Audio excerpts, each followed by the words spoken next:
Bonjour à tous. J'aime lire la Bible parce que dans la Bible se trouvent des histoires d'hommes et de femmes comme nous. Des personnes qui ont passé par des vies avec des moments faciles, des moments plus difficiles, des moments heureux, des moments malheureux. Ce sont des personnes qui ont eu des luttes, des combats, qui ont dû s'affronter à la vie de leur époque, certes, mais comme nous devons nous affronter à la vie de notre époque. Alors il m'est facile de m'identifier à eux, parce que ce ne sont pas des super-héros. Alors on aime lire les histoires de super-héros, peut-être en tout cas à un certain âge, mais ce sont des super-héros, c'est-à-dire des gens qui n'existent pas. Alors que là, nous nous trouvons avec des histoires de personnages qui ont eu des enfants, qui ont vécu sur Terre, qui ont dû s'affronter aux difficultés, aux défis de leur vie, et de voir comment ils ont cheminé est pour moi quelque chose d'extrêmement beau et de fortifiant.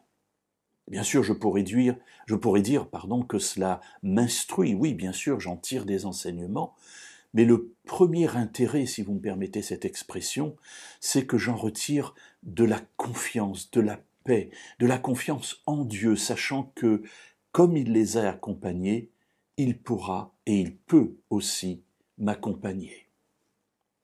Dans le livre des psaumes, nous lisons au psaume 113, verset 7, « De la poussière, Dieu redresse le faible.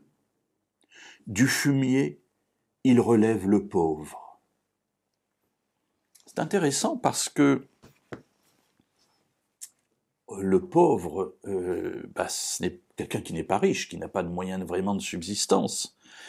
Et puis celui qui est faible, celui qui est dans la poussière, celui qui est sur le fumier, ce n'est pas la position la plus intéressante, la plus belle, la plus dynamique que l'on puisse espérer pour notre vie.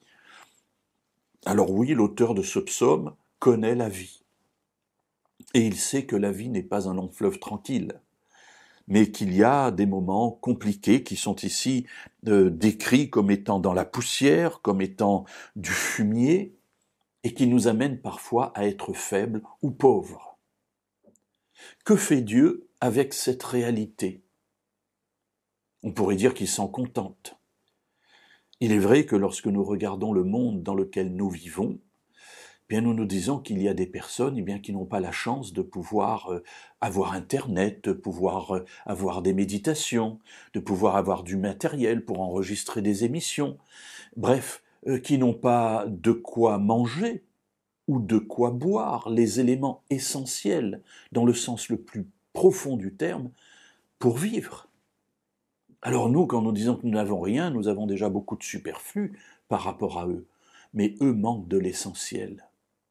Et ce dont ils ont besoin, bien entendu, au travers de ce que nous pouvons faire pour eux, parce que nous sommes les bras, les mains de Dieu pour aider ceux qui sont en difficulté, mais c'est aussi tout d'abord de pouvoir retrouver notre confiance et notre foi en Dieu.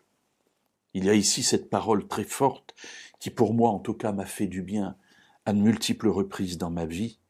Oui, même quand je suis dans la poussière, même quand je suis dans le fumier, Dieu redresse le faible et il relève le pauvre.